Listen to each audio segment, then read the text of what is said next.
Okay, all right. Hi guys. So Tuesday, September 5th, I'm looking like at the calendar, like I don't know what today is. My middle one turns 6 tomorrow morning. So I feel like I should have known what day today was. But I am so excited for our call tonight because I know that you guys hear a lot of the same things from a lot of the same leaders.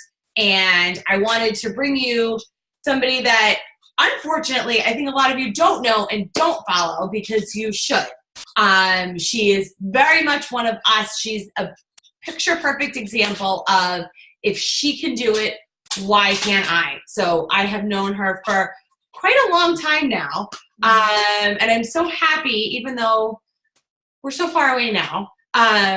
She was very close to me when I lived in Connecticut. She is a 2-star diamond, a Success Club All-Star legend. She is a wife and mom of, was he a year and a half? He is 16 months. 16 months. Almost a year and a half. Almost a year and a half. And she is a member of the Connecticut Market Council. So for those of you guys who don't know what the Market Council members do, we help organize local events. We help take care of the Super Saturdays and bring in all of those fantastic things and all of that training that you guys get to partake in during these quarterly events. So she's here to talk about hitting high Success Club numbers, how she does it, and how you guys can certainly do it too. I am going to turn it right over to you, Steph. So since I know a lot of people don't know you, share a little bit about your story and how you kind of came in and, social media has changed a lot. So what's been working for you, lately as people seem to be struggling? You seem to have no problem hitting these high numbers. So, I'm going to mute myself and let you kind of take it away. Awesome. Well, thank you for having me, first of all. This is totally out of my comfort zone. I hate public speaking. I don't like this at all, but I'm trying to grow and be better at it. So when Brian asked me, I was like, fine, I'll do it. So I actually started as a challenger back in June of 2014. I wanted nothing to do with the coaching opportunity. I was in nursing school at the time. I was super stressed out, had gained a bunch of weight, and my husband had got me an 8-day cruise for my 25th birthday. And I was like, oh crap, I got to be in a bikini. So I kind of panicked. And then I was scrolling Facebook one day at work on my lunch break and saw a post from my now coach, Courtney, who had posted something about a challenge group she was running. And I had no clue what that meant. I didn't know how much it would cost or what I would have to do. But I just reached out for help, and she got me set up with the 21-day fix and Shakeology. And 3 weeks later, I had lost 8 pounds, and I don't even know how many inches, but I felt awesome. So I sent her my before and after pictures because that's just what I thought you had to do when you had a coach. Turns out you don't have to do that.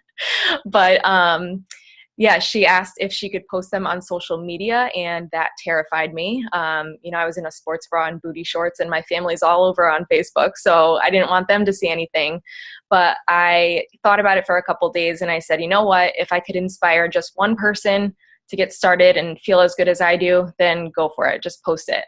So literally within minutes, all my friends and family were commenting and asking my coach how they could get started. So she asked me again about the coaching opportunity. And she said, you know what, I can take this commission if you want me to, but I'd rather you have it. So being in nursing school and loving the shakes, I figured if I could make some extra money, maybe get them paid for, that would be pretty awesome. So I got started and I went on my cruise, had a great time, and came home to a paycheck that I was not expecting at all.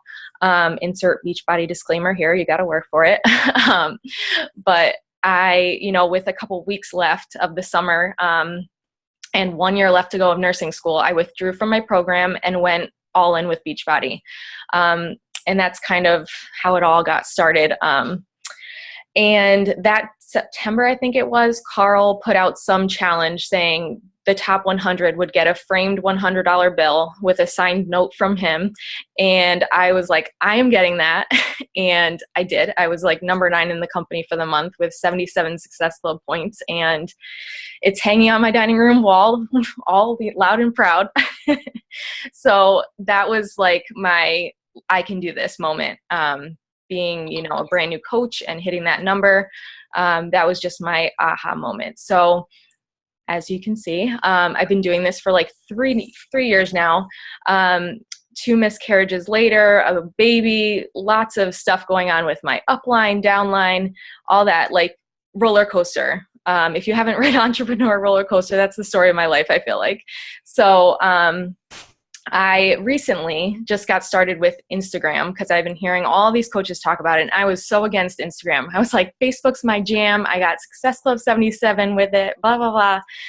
Turns out, you know, sometimes algorithms don't go according to plan, and, you know, people are sick of seeing the same stuff all over. And with, you know, all these other network marketing companies coming out, they see so many things added to so many groups. So I decided to go and try Instagram. Now, I was posting the same thing on Facebook and Instagram, but what I did was started with the Instagram stories, and that's kind of what has changed my business. Last month was Team Cup month, and I hit Success Club 30, and I didn't, Carl's going to kill, this is recorded. I didn't invite one person last month. They were all people that reached out to me. They obviously were relationships built over time. I do send happy birthday messages every day. I do send thank you messages every time I post before and after picture. I just thank them for their support, ask them if they're on a health and fitness journey too.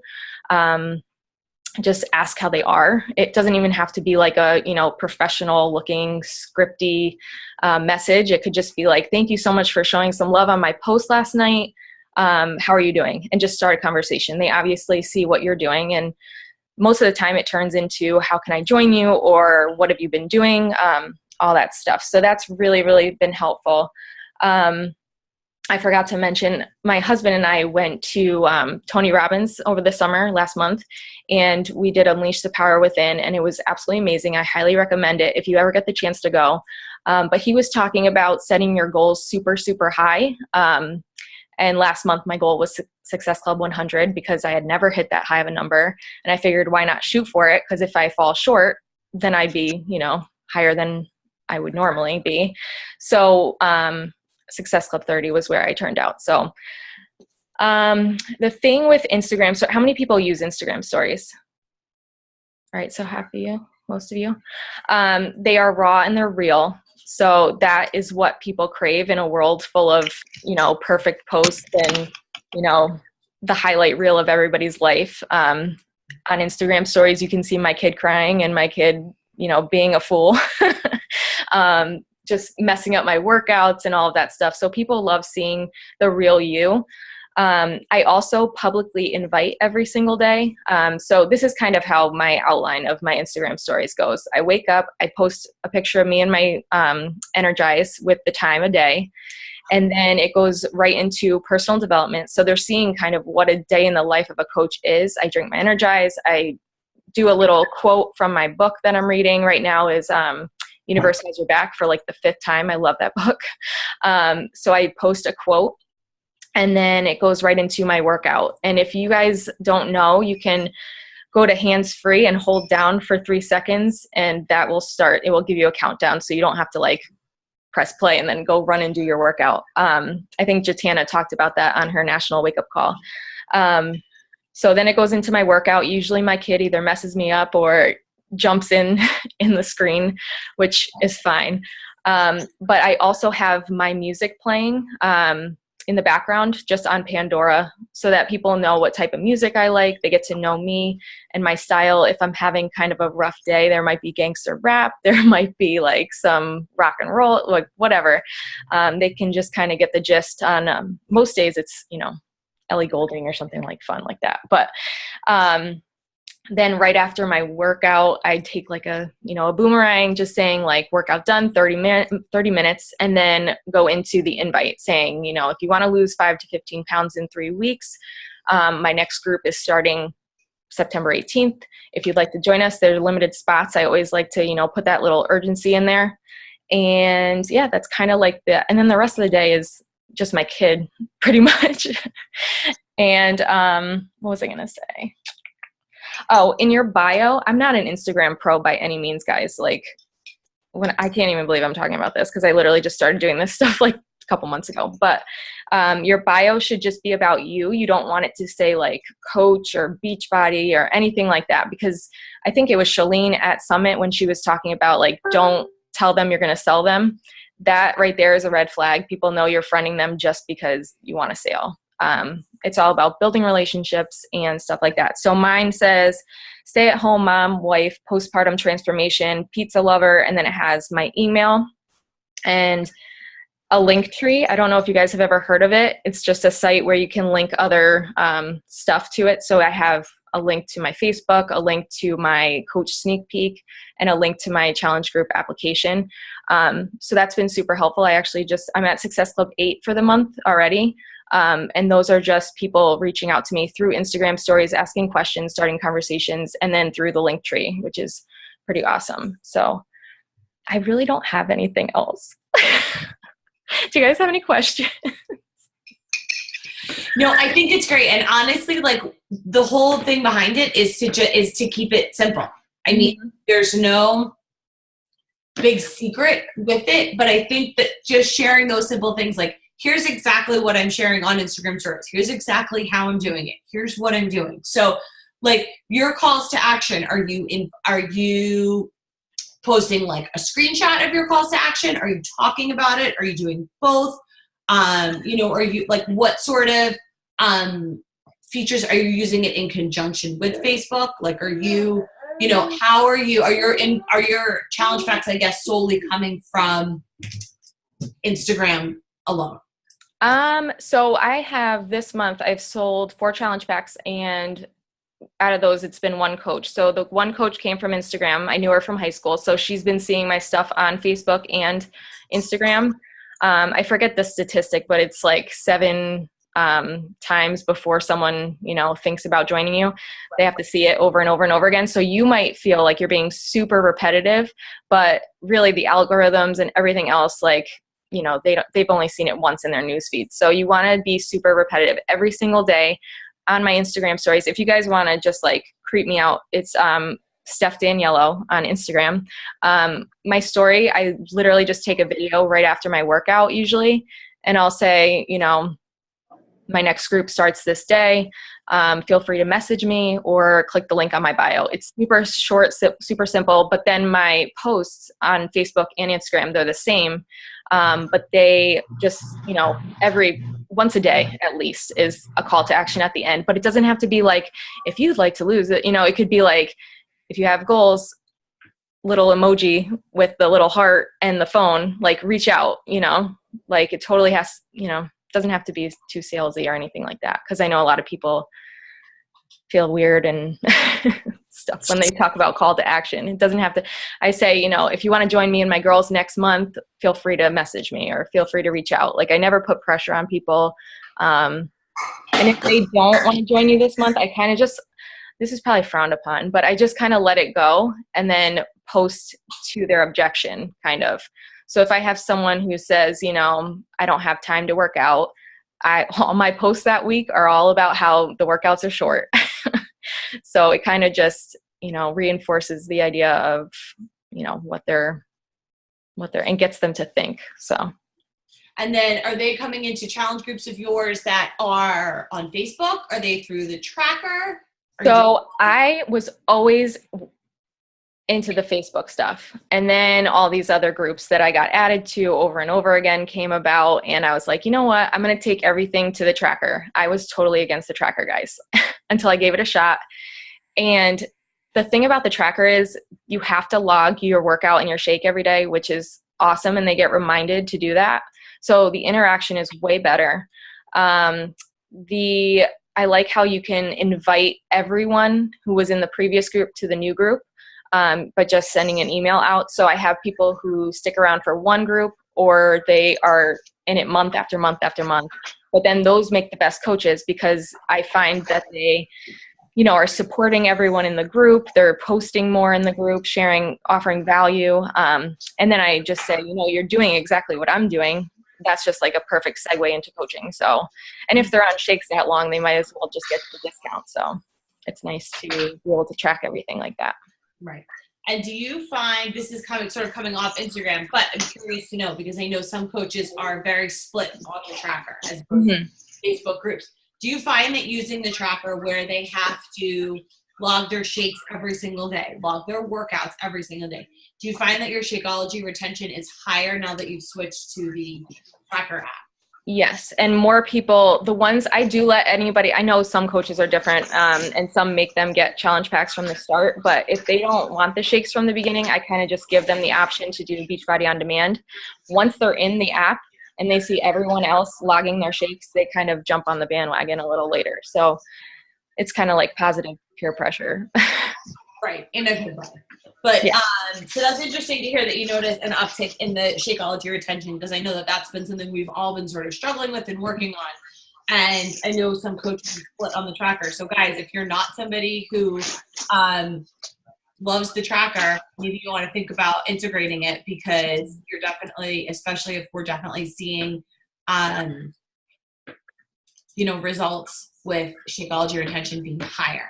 Does anybody have any questions for Steph? Also, the cool thing about the tracker is too, they have a post library. So if you have a group going on, you can just reuse the same posts every month, which is nice. Yeah, I love that they added that feature in, and that you can kind of schedule your posts and all of those things. It makes it a lot easier without, so you have more time to go in and just interact instead of being like, what's the scheduled post for today? You can sort of get all that out of the way and kind of add that in. Well, I use Instagram stories, but I'm going to be a little more purposeful with it now, because now I just kind of yeah, consistency is definitely key. I mean, we use it every day, but we kind of just play around with it. Does anybody have any questions for Steph before we let her go? Oh. Are all of your invites now through Instagram stories? So I do both. I do posting on Facebook and Instagram. It's the same stuff. I feel like if people are following me on both, they want to see my crap. So might as well. And it's just literally like how coaching has changed my life, or how these programs and products have changed my life in some way. And then at the end, it's like a little call to action. You'll notice if you go to my pages, there are some like repetitive, call to actions at the end, but most of them are super simple. I know for me, the biggest thing was the challenge group, the community from the challenge group. When I first got started, I probably would have never stuck with it if it wasn't for the girls in there. And as a coach now, I crave, the community aspect of coaching. So I always am talking about my girls. I give shout outs to my challengers who are getting results. So, and that's the other thing too. If you're not inviting publicly, you just look like another girl on Instagram who likes to work out and takes a selfie after. You're inspirational, and that's that. They don't know that you can, you're running a business and that they can join you. So that was something I learned.